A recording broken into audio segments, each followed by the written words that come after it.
বন্ধুরা, আপনারা তো অনেক রকমের সয়াবিন দিয়ে রেসিপি করে খেয়েছেন। এরকম করে খেয়েছেন কখনো?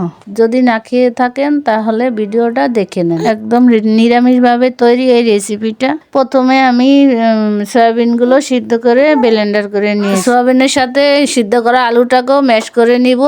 ম্যাশ করা আলুর সাথে দিয়েছিলাম জিরার গুঁড়া, ধনিয়ার গুঁড়া আর একটু লঙ্কার গুঁড়া দিয়েছি। পরিমাণ মতন লবণ দিয়েছি। আলুর সাথে সয়াবিনগুলো দিয়ে মেখে নিব। তারপরে এগুলো মুঠের মতন করে তারপর অল্প তেলে ভেজে নিব।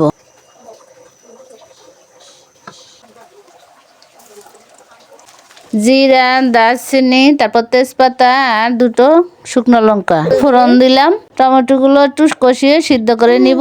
আলুটা আগে ভেজে নিলাম, তারপরে টমেটোগুলো তেলে দিয়ে দিলাম।